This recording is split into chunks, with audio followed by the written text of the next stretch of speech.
नमस्कार साथियों, ट्रिक वाले इस डिजिटल मंच पर मैं आपका हिंदी मित्र नरेश गोयल आपका हार्दिक अभिनंदन व स्वागत करता हूं। जैसा कि दोस्तों आपको विदित है कि अपन का जो पाठ चल रहा है वो चल रहा है पर्यायवाची। क्या चल रहा है? पर्यायवाची। और ये है पर्यायवाची का भाग नंबर 3। इससे पूर्व अपन ने 2 भाग कर लिए हैं दोस्तों। तीसरा भाग आपके सम्मुख आ रहा है। तो दोस्तों बड़ी तल्लीनता के साथ इसका आप लोग जो बेसब्री से इंतजार कर रहे थे उसका अपन करते हैं शुरुआत। और इसकी शुरुआत करते हैं दोस्तों, आपके सामने आ चुका है अगला बिंदु। ये लीजिए, देखिए दोस्तों, इसमें जो शब्द आया है वो आया है आपका कौन सा? कोयल। क्या आया है? कोयल। कोयल को अपन किस किस नाम से जानते हैं? तो दोस्तों सबसे पहला जो कोयल का पर्यायवाची शब्द है दोस्तों वो है कोकिल।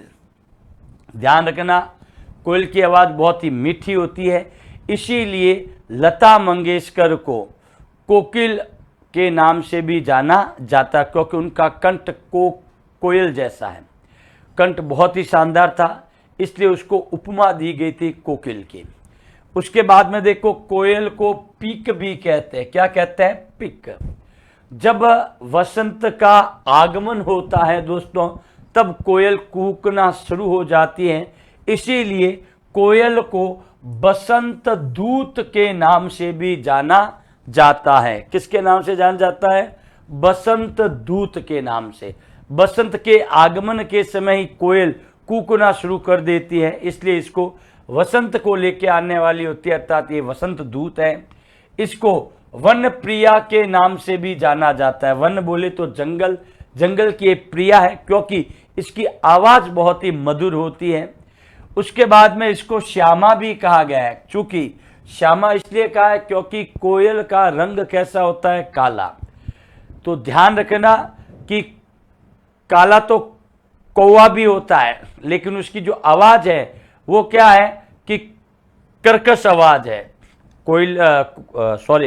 कौवे की आवाज़ को कोई सुनना पसंद नहीं करता, काव काव यानी कि इरिटेट करता है, जबकि कोयल कू कू कू इतनी प्यारी, इतनी मीठी आवाज़ होती है। श्यामा।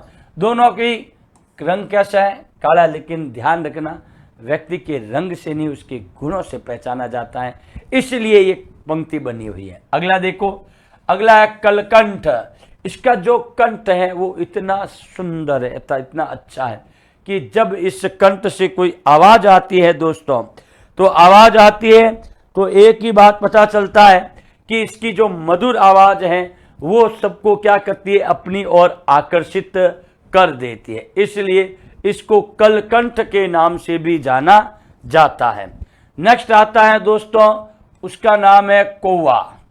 क्या है? कौवा। देखिए, अभी अपने थोड़ी देर पहले बात की थी कि कौवा यानी कि इसके ये भी काला है और वो भी काली है, लेकिन दोस्तों दोनों के गुण जो हैं वो दोनों अलग अलग है। तो अब देखिए, कौवा को अपन किस किस नाम से जानते हैं? कौवा को हम काक भी कहते हैं। क्या कहते हैं? काक। काक के बाद इसका जो अगला पॉइंट आता है वो आता है काग। क्या आता है? काग। काग। काग के बाद अगर अपन लें तो इसको हम कहते हैं करट। क्या कहते हैं? करट। करट के बाद में अगर हम बात करें तो इसको कहते हैं एकाक्ष।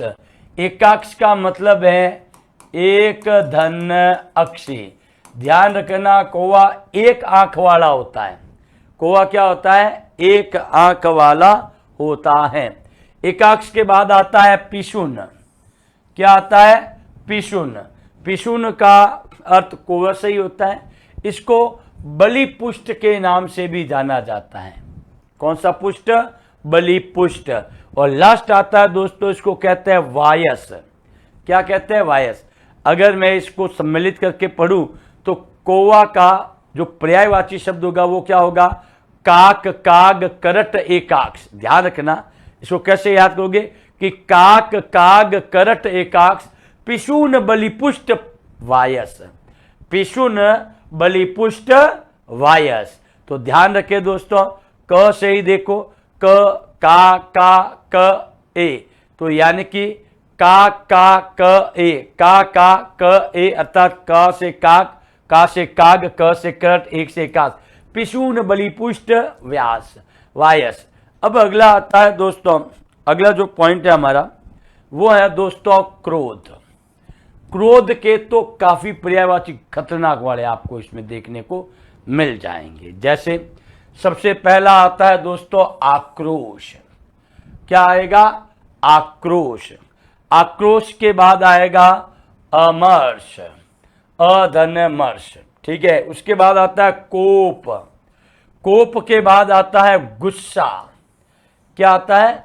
गुस्सा। और गुस्सा के बाद में आता है रीस, और रीस के बाद में क्या आता है? रोष।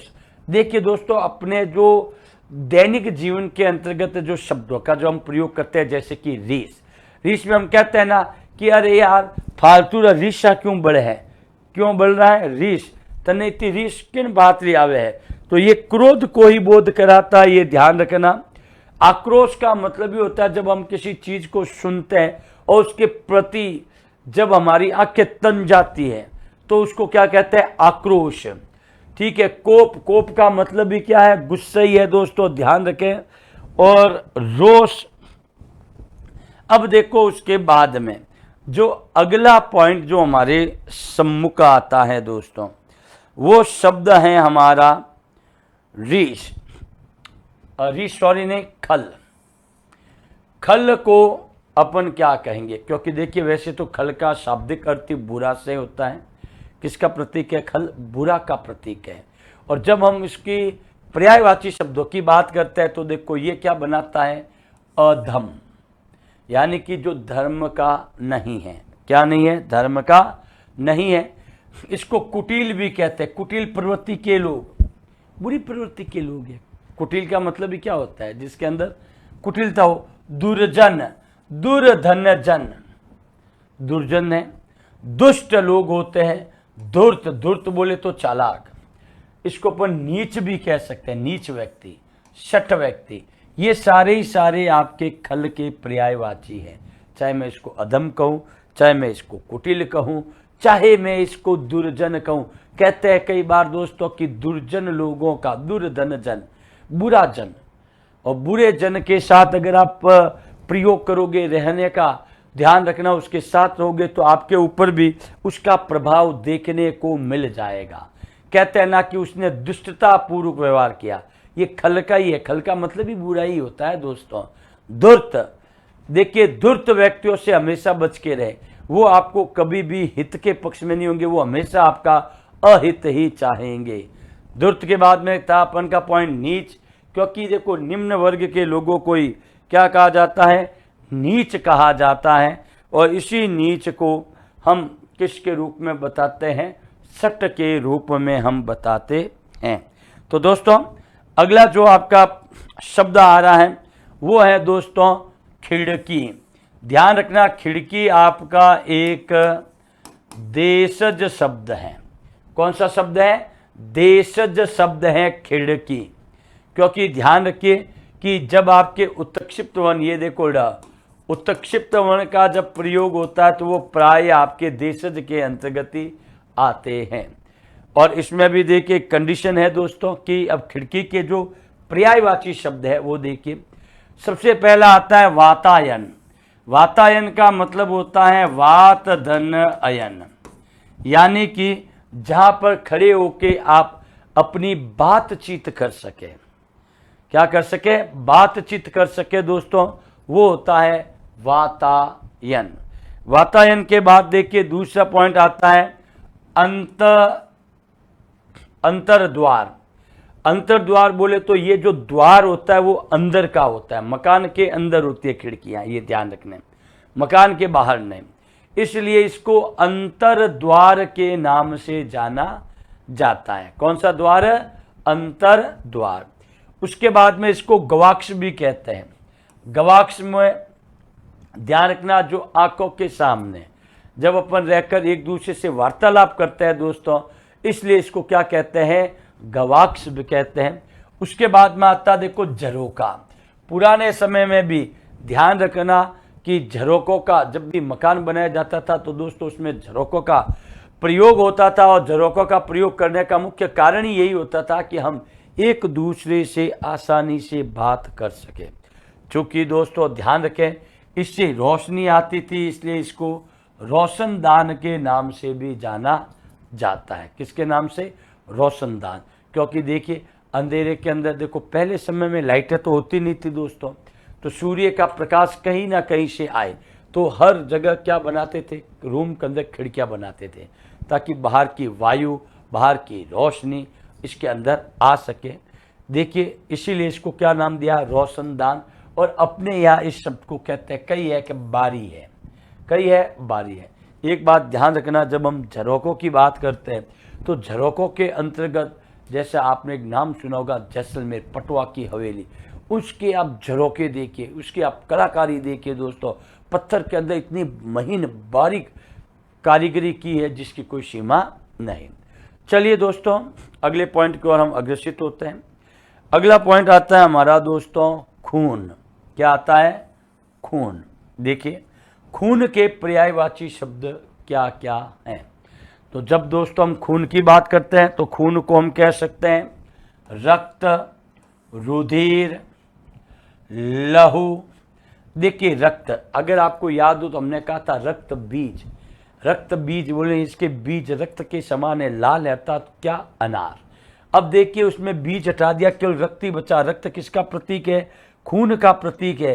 रुधिर, रुधिर भी किससे है? खून। लहू, लोहित, लोहू, और एक आता है शोणित। ये शोणित को आप ध्यान रखें, बाकी तो आराम से इजी वे में एक दो बार पढ़ोगे तो भी आपके मन में ये पता चल जाएगा कि भाई खून के जो पर्यायवाची शब्द है वो कौन कौन से हैं, कि रक्त है, रुधिर है, लहू है, लोहित है, लोहू है और शोणित है। नेक्स्ट देखो दोस्तों, जब हम इस शोणित की बात करते हैं, देखिए लहू, लोहित, लोहित अक्षु, यानी कि खून से भरी आंखें, ठीक है ना। तो चलिए दोस्तों अगला पॉइंट आता है हमारा गंगा। देखिए दोस्तों गंगा एक पवित्र नदी का नाम है। अपनी हिंदू संस्कृति के अंदर गंगा को हम पूजते हैं दोस्तों, हरिद्वार, क्योंकि अगर किसी व्यक्ति की डेथ भी हो जाती है और उसकी आत्मा की शांति के लिए, दूसरा पॉइंट उनके जो भी स्मृतियां हैं, जैसे कि उसकी जो राख है, उस राख को गंगा नदी में ही बहाई जाती है ताकि उसको शांति मिल सके, उसका मन शांत रह सके।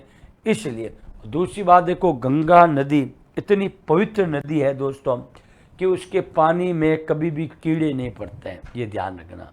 चूँकि इस गंगा नदी को लाने वाला कौन था? भागीरथ। इसीलिए इस गंगा नदी को भागीरथी के नाम से भी जाना जाता है। किसके नाम से?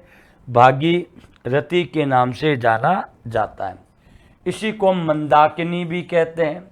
क्या कहते हैं? मंदाकिनी।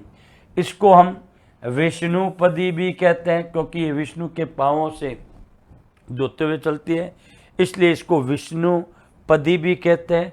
इसको दोस्तों सुरसरी भी कहते हैं, देवताओं की ये सरिता है, क्योंकि सरिता पर्यायवाची है नदी का, इसलिए देवताओं की ये सरी है। इसके बाद में इसको त्रिपथगा भी कहा गया, त्रिपथगा। त्रि बोले तो तीन, तीन पथों की गाने वाली, इसको त्रिपथगा कहा है। चूँकि ये आप भली भांति जानते हो कि गंगा नदी जो है वो भगवान शिव के जटाओं में विराजित है, और उनकी जटाओं में से लाने वाला कौन? वो था भागीरथ। क्योंकि ये दोस्तों बताया जाता है कि गंगा नदी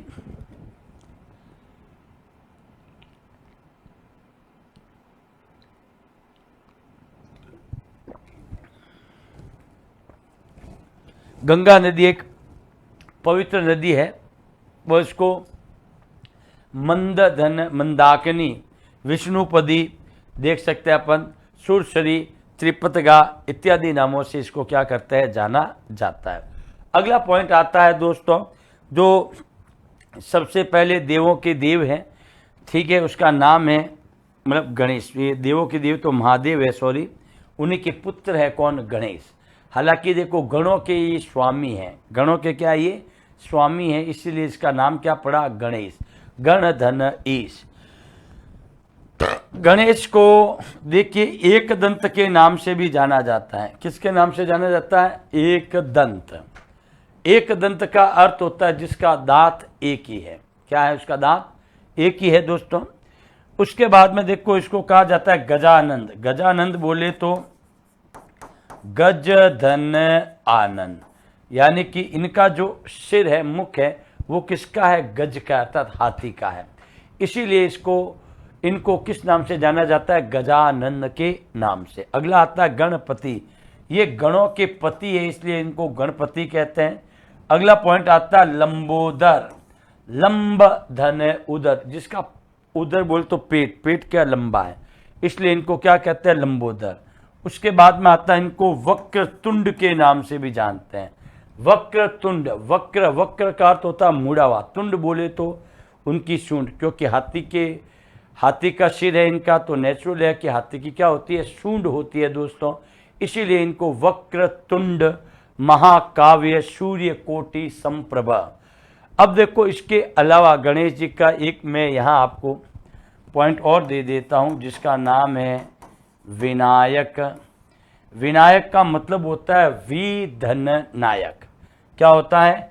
विधन नायक। वि का अर्थ होता है विशेष, जो नायकों में विशेष होता है दोस्तों, उसी के लिए प्रयोग होता है क्या? विनायक। इसके अतिरिक्त अगर मैं बात करूं दोस्तों, तो इसमें एक मैं शब्द आपके इसमें और जोड़ना चाहूँगा जो बहुत ही प्यारा है दोस्तों, और वो है आपका देखिए एक दंत, गजानंद, गणपति, लंबोदर, वक्रतुंड, विनायक। ठीक है ना? ये सारे ही, हाँ, इसको अपन देखिए कि ये भगवान शिव के पुत्र अर्थात पार्वती नंदन है। क्या है? पार्वती नंदन।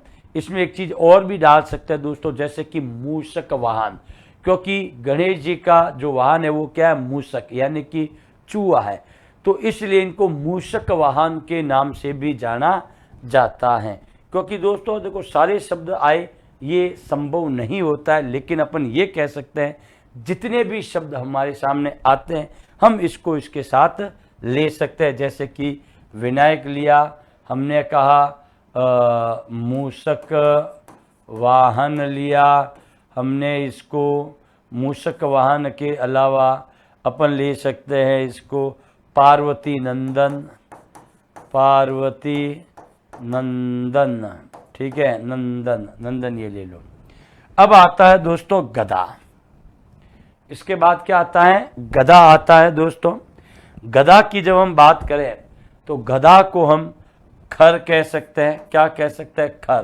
क्योंकि अगर प्राचीन लिपियों की बात करें तो उसमें एक लिपि आती है देवनागरी, एक आती है खरोष्टी लिपि। ये ध्यान रखना, खरोष्टी लिपि का मतलब ही था कि खर के चार्म के ऊपर लिखा जाता था। खर के बाद इसको गर्दभ भी कहते हैं। क्या कहते हैं? गर्दभ। गर्दभ का अर्थ क्या है? गदा। इसको रासभ भी कहा जाता है। इसको वैशाख नंदन कहते हैं, क्योंकि जब वैशाख का आगमन होता है दोस्तों तो वैशाख के नंदन के रूप में, क्योंकि उस समय वैशाख के समय जब चारों तरफ जमीन पे हरियाली छा जाती है, चारों तरफ घास ही घास है, तो गधा क्या करता है? उस घास को चरता है। एकमात्र गधा ही ऐसा है जो अपने चारों पांवों को एक साथ देख सकता है। क्या कहा? चारों पांवों को एक साथ देख सकता है। इसीलिए वो क्या करता है कि जब अपने चारों पांवों के बीच की जो घास होती है उसको रफ यानी एकदम क्लियर देखता है, तो उसे लगता है कि ये सारी घास मैंने चर ली है। इसलिए वो क्या करता है? डैचू डैचू करता है। इसीलिए इसको वैशाख नंदन के नाम से जाना जाता है। उसके बाद में इसको शीतला वाहन के नाम से जाना जाता है, क्योंकि शीतला माता का ये क्या है? वाहन है। शीतला माता जिसको चेचक की देवी के नाम से भी जाना जाता है। और ध्यान रखना, इस चेचक की देवी के जो वाहन है वो क्या है? हमारा गदा है दोस्तों, ये ध्यान रखें। अब आता है दोस्तों अगली स्लाइड आपके सामने। अगली स्लाइड है आपके गर्मी की। किसकी है? गर्मी। गर्मी को हम किस किस नाम से जानते हैं? देखो गर्मी का मतलब ही क्या होता है? जिसमें गर्म होने की बात की जाए। तो गर्म की बात करें तो इसको देखो क्या कहते हैं? आतप। आ का मतलब तक या से, तप, तप का अर्थ होता है उष्मा, यानी उष्मा तक। इसीलिए गर्मी को क्या कहते हैं? आतप। इसको उष्मा भी कहते हैं। क्या कहते हैं? उष्मा। उष्मा के बाद में देखिए अगला शब्द आता है, वो है आपका ग्रीष्म। ग्रीष्म का अर्थ होता है क्या? गर्मी। इसमें एक चीज और ध्यान रखें कि ग्रीष्म है, ग्रीष्म आपका क्या है? ग्रीष्म आपका है तत्सम शब्द, और गर्मी, गर्मी है आपका तद्भव शब्द। ध्यान रखना, तत्सम तद्भव की बड़ी स्पेशलिटी होती है। उसके बाद में आता है ताप। ताप का मतलब वही गर्मी है। निदाग, निदाग यानी विशेष रूप से जब दाग होता है, जिसमें मतलब कहते हैं ना कि निर्धुम, निर्धुम अग्नि की तरह। निर्धुम का मतलब निर्धन धूम, बिना धुएं की, ठीक है ना। तो ठीक उसी प्रकार से इसको क्या कहा गया? निदा, जिसमें विशेष दाग हो। ध्यान रखना वही होती है क्या? गर्मी। तो दोस्तों ये था अपन का गर्मी के ऊपर। अब हम चलते हैं दोस्तों अगली स्लाइड पर। ये लीजिए, अगली स्लाइड आपके सामने आ चुकी है। देखिए दोस्तों, बहुत ही शानदार है। इसमें चलिए आगे बढ़ता हूं दोस्तों। इस कड़ी के अंतर्गत सबसे पहले आता है गरुड़। यहाँ गलती से करूड़ हो गया है, इसको मैं सही कर देता हूं पहले तो। ये देखिए, इसका जो शब्द है दोस्तों वो है गरुड़। अब देखिए दोस्तों, गरुड़ को हम किन किन नामों से जानते हैं, इसका प्रयोग कैसे होता है? तो देखिए, गरुड़ को कहते हैं उर्गारी। उर्गारी का मतलब होता है उर्ग धन अरि। क्या कहते हैं? उर्ग धन अरि। अरि का अर्थ होता है शत्रु। तो ये उर्ग का क्या है? शत्रु है दोस्तों। उसके बाद में इसको कहता है खगपति। खग का अर्थ होता है पक्षी। पति, पक्षियों में जो सबसे श्रेष्ठ माना जाता है वो होता है गरुड़, इसलिए इसको क्या कहते हैं? खगपति, पक्षियों का पति है। इसको खगराज भी कहते हैं। क्या कहते हैं? खगराज। ठीक है, खग का मतलब वही पक्षी। देखो, खग का मतलब होता है ख धन ग। ख का मतलब होता है आसमान, ग का मतलब होता है गमन अथवा विचरण। जो आसमान में विचरण करे उसको कहते हैं खग। उन सबका ये राजा है। कौन? गरुड़। इसलिए अगला आता है आपका खगेश। खगेश का जब मैं विच्छेद करता हूं तो ये बनता है खग धन ईश। क्या बनता है? खग धन ईश। क्या बनेगा? खगेश। और खगेश बनता है तो खग खग बोलते वही पक्षी, पक्षियों का जो स्वामी है। अगला आता है नाग न तक, नाग धन अंतक। क्योंकि दोस्तों ये बड़ा शानदार पॉइंट है। गरुड़ इतना ऊंचाई में उड़ता है और फिर जहाँ नीचे नाग देवता जहाँ जा रहे होते हैं तो ऊपर से उसको देख लेता है और सीधा अपने शिकार पर क्या करता है? अटैक करता है, आक्रमण करता है। सीधा अपने पंजों में उस सर्प को दबाकर उसको उड़ाकर अपने साथ ले जाता है। तो इसलिए इसको क्या कहते हैं? नागांतक, यानी कि नाग का अंतक। उसके बाद इसको कहते हैं वैनतेयी। क्या कहते हैं? वैनतेयी। ठीक है ना, वैनतेयी। अब देखिए अगला आता है आपका, वो पॉइंट है दोस्तों, वो है हमारा क्या? गाय। हालांकि गाय के तो आप लोगों को वैसे भी याद रह जाते हैं, और गाय को तो अपन माता का भी दर्जा देते हैं दोस्तों। तो गाय को हम क्या कहते हैं? गऊ। ध्यान रखना, कई ऐसे घाट है जो गाय के नाम पर ही बने हुए हैं, जैसे गऊ घाट। आप चाहे पुष्कर में चले जाओ, चाहे हरिद्वार में चले जाओ, वहाँ आपको जो घाट है वो गऊ घाट के नाम से ही आरंभ करते हैं। क्योंकि गऊ को हम गैया भी कहते हैं। क्या कहते हैं? गैया। गऊ को क्या कहते हैं? गैया। गैया के बाद में आता है गो। क्या कहते हैं? गो माता को जीने दो, दूध की नदियां बहने दो। गो से ही बनता आपका क्या? गौशाला। कई कई इसको गौशाला के नाम से भी जाना जाता है। इसके बाद में ध्यान रखना, गो को यानी कि गाय को गौरी भी कहते हैं। क्या नाम से कहते हैं? गौरी। क्योंकि देखिए गाय एकदम उजली होती है, एकदम गोरी होती है, इसीलिए इसका नाम क्या रखा, गौरी। और ध्यान रखना, जब समुद्र मंथन हुआ था तो उसमें एक गाय भी निकली थी, इसीलिए ध्यान रखना इसके दूध को अमृत के समान बताया जाता है। इसके बाद में इसको धेनु भी कहते हैं, ध्यान रखना क्या कहते हैं, धेनु।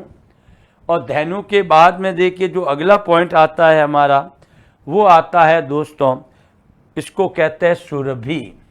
ध्यान रखना, सुरभि किसका पर्यायवाची है, गाय का। बिल्कुल सुरभि गाय की तरह शांत होती है, भोली होती है, दूसरों के लिए ही उसने जीवन अर्पण किया है। अब देखिए इसके बाद आता है दोस्तों हमारा जो पॉइंट है वो है ग्रह। क्या है, ग्रह।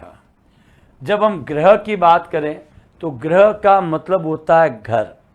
ग्रह का मतलब क्या होता है, घर। जैसे शिशु ग्रह, तो शिशु ग्रह में हम क्या कहते हैं कि ये शिशु का घर है, यानी कि ग्रह को हम क्या कह सकते हैं, आलय। जैसे दोस्तों विद्यालय, तो विद्या का है जो आलय, अर्थात जो स्थान जहाँ पर केवल विद्या की बात होती है, इसीलिए उसको नाम क्या दिया है, विद्यालय। उसी प्रकार पुस्तकालय, जिस स्थान जिस घर में केवल पुस्तकों की बात होती है, पुस्तकालय। अब देखो आगार, आगार को इंग्लिश में कहते हैं डिपो। क्या कहता है, डिपो। यानी वो जैसे पहले बसों पर लिखा जाता था दोस्तों, जैसे जोधपुर आगार, फलोदी आगार, उदयपुर आगार। इसका तात्पर्य होता था कि इस बस का जो घर है, ग्रह है, वो उदयपुर, अर्थात ये इस उदयपुर डिपो की बस है, ये जोधपुर डिपो की बस है, इस प्रकार से। अब वर्तमान में आगार ना लिखकर क्या लिखा जाता है, सीधा ही डिपो। अगला देखिए दोस्तों, इसको गेह भी कहते हैं। क्या कहते हैं, गेह। गेह का अर्थ भी क्या होता है, घर। घर तो आ चुका है। अगला इसको देखो निकेतन भी कहते हैं, निधन केतन, विशेष केतन होता है जहाँ विशेष रूप से रहा जाता है। क्योंकि दोस्तों जब घर के सदस्य, घर के परिवार के बच्चे जब आपस में बहुत अच्छे रूप से मिलजुल कर एक दूसरे का मान सम्मान करते हुए अपना जीवन यापन करते हैं, तो वही घर किस नाम से जाना जाता है, मंदिर के नाम से। किसके नाम से, मंदिर के। और उसके बाद में क्या आता है, सदन। जैसे कि कई जगह लोगों के लिए कि भाई कोई भी व्यक्ति बाहर से आता है, वो एक दो दिन के लिए आराम से रुक सके, उसके पास थोड़े पैसे भी कम है, तो ऐसे लोगों के लिए जगह जगह हर स्थान पर, मैं कहूँगा हर स्थान नहीं तो लेकिन फिर भी काफ़ी स्थान पर क्या दिया जाता है, लिखा जाता है सेवा सदन। क्या है, सेवा सदन। देखिए सेवा सदन का मतलब भी है कि जिस ग्रह में आपकी सेवा की जाती है वो क्या कहलाता है, सेवा सदन। अब देखिए दोस्तों, सदन के बाद अगला पॉइंट मैं लूँ तो वो आता है हमारा क्या, घट। क्या आता है, घट आता है दोस्तों। अब देखो घट है क्या, घट का पर्याय है दोस्तों कलश। क्या है, कलश। क्योंकि कलश घट बोले तो घड़ा, घट का अर्थ क्या होता है, घड़ा होता है, ये ध्यान रखें। तो जिस घड़े के अंदर पानी भरे उसको हम कलश कहेंगे। इसको हम कलसा भी कहते हैं, चूंकि कुंभ, कुंभकार से इसका निर्माण होता है, कुंभ इसलिए कुंभ, कुंभ का अर्थ क्या होता है, घड़ा होता है। कुट, कुट चूंकि इसमें क्या, ये घड़ा पहले में आपको पता है कि मिट्टी के बनते थे, इसको कूट कूट के उस मिट्टी को पहले अच्छे से तैयार किया जाता था। और फिर कुंभकार, कुंभकार का मतलब भी होता है कि जो मटके का निर्माण करता है, इसलिए उसका नाम क्या पड़ा, कुंभकार पड़ा। तो कुंभ क्या कहता है, उसको कूट कूट कर किसका शेप देता है, घड़ा का। घड़ा, मटका, ये सारे ही आपके किसके, घट के पर्यायवाची है। अगर मैं इन सबको एक साथ लूँ तो देखो कलश, कलसा, कुंभ, कुट, घड़ा, मटका। अगला आता है दोस्तों, वो है हमारा अगला पॉइंट जिसका नाम है दोस्तों चंदन। क्या है, चंदन। देखिए चंदन का रोल बड़ा भारी है। कहते हैं ना कि अगर एक गाड़ी कास्ट की हो, थोड़ा चंदन हो तो चंदन उस पर भारी पड़ता है, क्योंकि गुण अच्छे इसके। तो देखिए चंदन को मंद सागर के नाम से जाना जाता है। किस नाम से जाता है? मंद सागर, गंध सागर होना चाहिए था, हाँ गंधसार आगे आ जाए, चलो मंदसार, क्योंकि इसकी जो खुशबू है वो एकदम मध्यम मध्यम होती है, बहुत ही शानदार होती है दोस्तों, इसलिए इसको भद्रश्री के नाम से भी जाना जाता है। किसके नाम से? भद्रश्री के नाम से। अगला पॉइंट आता है इसका मलयज। मलय, मलय पर्वतमाला है जहाँ पर इन चंदन के वृक्षों की भरमार है दोस्तों, मल्य पर्वतमाला। तो ये मल्य में जन्म लिया, इसलिए इसको क्या नाम दिया गया? मलयज। क्या नाम दिया? मलयज। उसके बाद में आता सर्पावास, सर्प का ये आवास है, क्योंकि दोस्तों चंदन एक ऐसा वृक्ष है जिसकी जो शाखा होती है, जिसकी जो तना होता है, लकड़ी होती है, बहुत ही ठंडी होती है। सर्प है, अजगर है, वो क्या करते हैं? इसकी ठंड में अपना स्थान बना लेते हैं, अर्थात इसीलिए वो क्या करते हैं? इन वृक्षों की शाखाओं से लिपटे रहते हैं। ठीक है, उसके बाद में इसको कहा गया गंधसार। क्या कहा है? गंधसार। गंधसार का मतलब है इसकी जो खुशबू है बहुत ही शानदार है, बहुत ही अच्छी है। और ये पूरे कहते हैं ना कि जब चंदन की जब खुशबू होती है, ध्यान रखना किसी खुशबू चंदन की, इसीलिए चंदन का टीका लगाया जाता है। और ये देखो दोस्तों गणवेगा कि चंदन है इस देश की माटी, तपोभूमि हर ग्राम है, हर वाला दे विकी प्रतिमा, बच्चा बच्चा राम है। तो यहाँ की जो मिट्टी है दोस्तों वो चंदन के समान बताई गई है। और ध्यान रखना कि चंदन का लेप लगाते हैं तो शरीर एकदम, शरीर को ठंडक मिलती है, शरीर एकदम ओज की भांति चमकने लग जाता है। जहाँ देखो एकदम अपनी ओर क्या करता है, वो उसको आकर्षित करने का कार्य करता है। चलिए दोस्तों अगला पॉइंट मैं लेता हूं। अगला पॉइंट आता है चंद्रमा। चंद्रमा बोले तो इसको हम कह सकते हैं इंदु। ध्यान रखना चंद्रमा का पर्यायवाची शब्द क्या है? इंदु है। अब देखो इसको इंदु भी कह सकते हैं, इसको मयंक भी कहते हैं। क्या कहते हैं? मयंक। जैसे मैंने कहा कि राधा का मुख मयंक जैसा सुंदर है, मयंक का अर्थ क्या होता है? चंद्रमा। उसी प्रकार से इसको राकेश भी कहते हैं। राकेश का मतलब है ये होता है राका धन ईश। राका का मतलब होता है रात्रि, और जो रात्रि का ईश बोले तो स्वामी, जो रात्रि का स्वामी होता है। क्या कहा मैंने? रात्रि का स्वामी होता है। और रात्रि का स्वामी कौन? चंद्रमा। अगला देखो इसको कहते हैं विदु। क्या कहा हमने? विदु। चंद्रमा को विदु भी कहते हैं। इसका अगला नाम है शशांक। शशांक की जब बात करता हूं तो ये बनता है सस धन अंक, खरगोश की आंख जैसा, अर्थात चंद्रमा। क्या है? चंद्रमा। अगला आता है इसको कहते हैं शशि। जैसे अगर मैं कहूं कि वृक्षसी, सरचसी, सरचसी में देखो इसमें ये होता है आपका सरचसी। जब मैं इसका विच्छेद करता हूं दोस्तों तो ये बनता है शरत धन शशि। शरद ऋतु का जो चंद्रमा होता है, क्या? शशि। शशि का अर्थ क्या होगा? चंद्रमा, अर्थात शरद ऋतु का चंद्रमा। तो शरद पूर्णिमा ये मनाई जाती है दोस्तों, आप भली बात ही जानते हो। उसके बाद में इसको क्या कहते हैं? सोम। क्या कहा इसको? सोम भी कहते हैं, सोम। और सोम के बाद में इसको कहते हैं हिमकर, क्योंकि दोस्तों जब हम चंद्रमा को देखते हैं, चंद्रमा एकदम व्हाइट कलर का होता है, झकास व्हाइट। और ये एक प्रकार से अगर देखा जाए तो दोस्तों ये बर्फ के गोले के समान होता है। किसके समान होता है?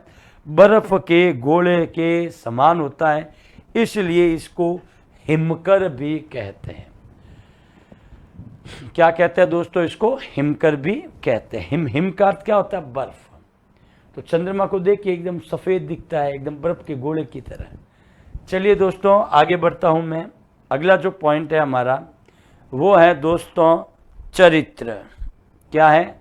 चरित्र। जब चरित्र की हम बात करें दोस्तों तो चरित्र को हम कहते हैं दोस्तों आचरण, क्योंकि आपके आचरण से ही बोध होता है कि आपके किन लोगों के साथ किस प्रकार की संगति है, आपके परिवार कैसा है, वो आपके आचरण पर निर्भर करता है। एक बात ध्यान रखें दोस्तों कि केवल आप ये ना समझें कि केवल और केवल आपका व्यवहार, क्योंकि चरित्र का व्यवहार भी होता है, ये ध्यान आगे आ जाएगा। तो अगर आपका व्यवहार दोस्तों अच्छा है, औरों के प्रति आपके मन में एक आदर की भावना है, तो दोस्तों ध्यान रखिए आपकी परिवार के गुणों को वो दर्शाएगा, आपके माता पिता के, आपके पूर्वजों के ज्ञान को दर्शाएगा। कई बार अपन देखते हैं अगर किसी व्यक्ति का व्यवहार अच्छा नहीं होता तो हम क्या कहते हैं, गलती इसकी नहीं है, गलती इसके परिवार की, यानी कि आपका व्यवहार आपके परिवार का द्योतक शब्द होता है। तो ध्यान रखें दोस्तों, हमेशा अपना आचरण ऐसा रखें ताकि सामने वाला आपसे क्या हो, प्रसन्नचित्त हो, उसे लगे कि वाकई यार बंदा मिला है, क्या शानदार बंदा है। चलिए दोस्तों, आचरण के बाद इसको नाम दिया गया है आचार। क्या नाम दिया गया है? आचार। तो आपका आचार ही आपके व्यक्तित्व का बोध कराता है। उसके बाद इसको नाम दिया गया है चलन। क्या नाम दिया है? चलन। चलन के बाद अगर देखें तो इसको हम कहते हैं क्या? चाल। क्या कहते हैं? चाल। इसीलिए दोस्तों जब चरित्र की बात आती है तो हम कहते हैं भाई पहले इसका चाल चलन देखते हैं। क्या देखते हैं? इसका चाल चलन देखते हैं। अगर चाल चलन अच्छा हुआ तो हम इसके साथ आगे भी कार्य करेंगे। अगला देखिए दोस्तों, चाल के बाद व्यवहार। ये मैंने आपको अभी भी कहा है, क्योंकि व्यक्ति का व्यवहार ही उसके व्यक्तित्व का बोध कराता है। अगर आपका व्यवहार अच्छा है तो आपके व्यक्तित्व का भी बोध क्या होगा? अच्छा होगा। उसके बाद में देखिए आता है शील। शील का मतलब वही आचरण, व्यवहार, ठीक है ना, शील। तो अगर अपन देखिए आचरण में एक चीज और है, जैसे कि शब्द लिखते हैं रामायण, तो राम धन अयन।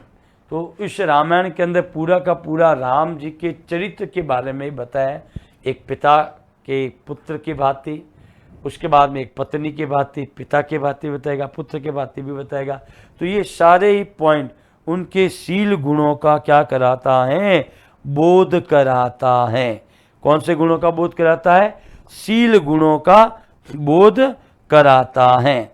तो चलिए दोस्तों आगे की ओर अपन अग्रसित होते हैं। अगला जो पॉइंट है हमारा वो है दोस्तों हमारा चांदनी। क्या है? चांदनी है दोस्तों, ध्यान रखें। अब चांदनी के जो पर्यायवाची शब्द हमारे सामने जो बनते हैं वो क्या क्या है, ये देखिए दोस्तों। शब्द क्या है? चांदनी। चलिए हम बात कर रहे हैं दोस्तों चांदनी की। चांदनी को हम कौमुदी के नाम से जानते हैं। किसके नाम से जानते हैं? कौमुदी। चांदनी होती किसकी है? चांदनी होती है दोस्तों चांद की। और इसकी एक सबसे बड़ी विशेषता होती है कि चांद की जो चांदनी होती है वो शीतलता प्रदान करती है। क्या प्रदान करती है? शीतलता। जबकि देखो सूर्य की रोशनी वो उष्णता प्रदान करती है। तो चंद्रमा की जब हम बात करते हैं तो शीतलता प्रदान करती है, इसीलिए इसको हम क्या कहते हैं? कौमुदी। कौमुदी के बाद में अगर हम देखें तो इसको कहते हैं चंद्रा प्रभा, क्योंकि जो चंद्रमा की जो रोशनी है, प्रभा, किरण, चंद्रमा की जो किरण है वो क्या कहलाती है? आपके चांदनी। इसीलिए इसको नाम क्या दिया? चंद्रा प्रभा। अब चंद्र प्रभा के बाद में इसको चंद्र की किरणें का है वही चंद्र मरीचि। क्योंकि जब हम बात करते हैं किरण की तो किरण के पर्यायवाची है प्रभा, मरीचि। तो ये जो किरण है वो किसकी है? चांद की है। इसीलिए दोस्तों इसको नाम क्या दिया? चंद्र मरीचि। मैंने आपको बताया था कि जब सूर्य की किरणें तेज पड़ती है तो उसमें हमें लगता है कि जैसे कि सड़क पर पानी बिखरा हुआ है, इसलिए इसको कहा जाता है मृगमंचिका। तो मृगमंचिका में फिजिक्स के अंदर ये पॉइंट बनता है रेखाओं का मरीचि। अब इसके बाद में आता है दोस्तों चंद्रिका। चंद्रिका का मतलब है चंद्रमा। चंद्रिका का अर्थ क्या है? चंद्रमा। चंद्रमा सही है। और इसके बाद में आता है वो है ज्योत्सना। ध्यान रखना ये चांदनी का ही प्रयोग है, ज्योत्सना, क्योंकि उसकी जो ज्योति है जो ठंडक प्रदान करती है, एक ध्वल के समान उसकी शीतलता प्रदान करती है, इसीलिए इसको नाम क्या दिया गया है, ज्योत्सना। तो ध्यान रखें दोस्तों, चांदनी के पर्यायवाचकों की जब हम बात करते हैं तो इसको हम कौमुदी, चंद्रप्रभा, चंद्रमरीचि, चंद्रिका एंड ज्योत्सना के नाम से हम इसको जानते हैं। तो दोस्तों अगला जो पॉइंट है हमारा वो है चांदी। चांदी की जब हम बात करें दोस्तों, किसकी बात करें, चांदी की बात करें तो चांदी को हम किस किस नाम से जानते हैं, तो चांदी को कहा जाता है कलघोत। क्या कहा जाता है, कलघोत। इसको जात रूप के नाम से भी जाना जाता है, जात रूप, क्योंकि चांदी होती है सफेद, इसलिए इसको जात रूप के नाम से भी जाना जाता है। अगला जो पॉइंट है आता है दोस्तों, वो आता है हमारा क्या, रजत। ध्यान रखना, जितने भी पदक बनते हैं, जैसे कि कोई ओलंपिक खेल होते हैं दोस्तों, तो उसमें हर देश के नागरिक भाग लेते हैं, यानी कि प्रतियोगी भाग लेते हैं, अर्थात खिलाड़ी। तो दोस्तों खिलाड़ियों जो होते हैं उसमें जो सबसे श्रेष्ठ 3 खिलाड़ी होते हैं उनको क्या किया जाता है, मतलब इनाम से दर्शाया जाता है। जैसे कि अगर मैं बात करूं कि जिसने, सपोज कीजिए कि 800 मीटर की दौड़ है, 500 मीटर की दौड़ है, उसमें जो जिसने सबसे पहला स्थान प्राप्त किया, जिसने सबसे कम समय लिया है, उसको हम स्वर्ण पदक के सुशोभित करेंगे। और जो व्यक्ति सेकंड आया है तो उसको क्या करता है, रजत पदक। रजत का मतलब क्या होता है, वो पदक चांदी का होता है। क्या होता है, वो पदक चांदी का होता है दोस्तों, ध्यान रखना। इसीलिए इसको रजत के रूप में भी कहते हैं। अगला देखो, इसको रूपक भी कहते हैं। रूपक क्योंकि चांदी का जो रूप है सफ़ेद, उसके बाद में इसको रूपा भी कहा गया है। तो ध्यान रखें, रूपक और रूपा, जगह जगह देखो, कल धौत, जात रूप, रजत, रजत के बाद में था रूपक, और रूपक के बाद में क्या आता है, रूपा। तो ये था आपका चांदी के पर्यायवाची शब्द। अब देखो दोस्तों, चांदी के बाद हम आगे बढ़ते हैं तो उसका नाम आता है आपका क्या, चावल। क्या आता है, चावल आता है दोस्तों। और हम चावल की बात करें तो चावल में देखो पॉइंट क्या बनेगा हमारा, ये लीजिए। चावल में देखिए, चावल में है अक्षत।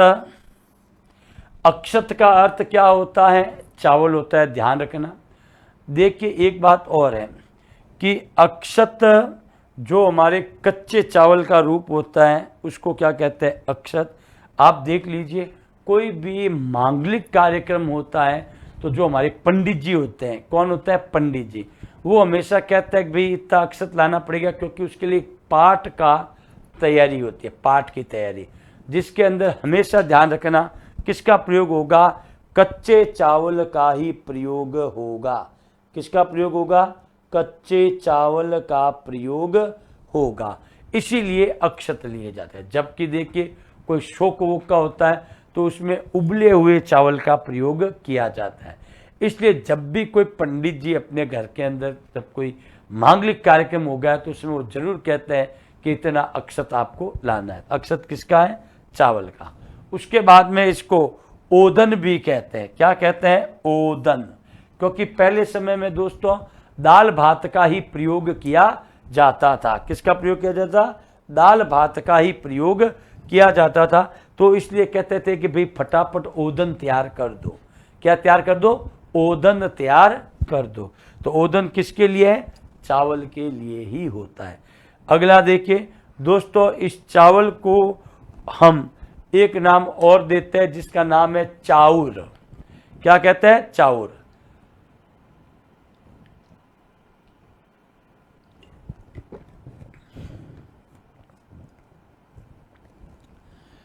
तो दोस्तों इसको हम क्या कहेंगे, चाउर भी कहते हैं। चाउर, ये बिहार वगैरह में चले जाओ आप, वहाँ चावल को चाउर ही कहते हैं। उसके बाद इसको तांडुल भी कहते हैं, तांडुल। तांडुल के बाद इसको कहते हैं दीर्घ सूख, क्योंकि चावल क्या होते हैं, लंबे लंबे होते हैं। क्या होता है, लंबे लंबे होते हैं, इसलिए इसको क्या नाम दिया गया है, दीर्घ। दीर्घ बोले तो बड़े, शुक। उसके बाद इसको क्या कहते हैं, धान। क्योंकि ध्यान रखना दोस्तों, अपने पूर्ण वर्ग की हम बात करें तो केवल एक राजस्थान में ही अपने यहाँ क्या कहते हैं कि साहब धान के कीड़े हैं। धान के कीड़े से तात्पर्य यह है कि हमारे यहाँ क्या तो गेहूं क्या बाजरी लोग डटकर खाते हैं, टूट कर, जबकि पूरे भारत में अगर देखा जाए तो सबसे ज़्यादा जो लोग सेवन करते हैं वो किसका करते हैं, चावल का। किसका करते हैं, चावल का। इसलिए इसको हम क्या कहते हैं, धान कहते हैं। क्या कहते हैं, धान। तो यहां अपन देख सकते हैं दोस्तों कि चावल को हम अक्षत, ओदन, चाउर, तांडुल, दीर्घ सूक और धान इत्यादि नामों से जानते हैं। तो दोस्तों इसी के साथ मैं अपने शब्दों को विराम देता हूं ताकि अगले पर्यायवाची लेके आपके सम्मुख वापस प्रस्तुत हो सकूं। तो दोस्तों अपने शब्दों को विराम देते हुए धन्यवाद। जय हिंद, जय भारत।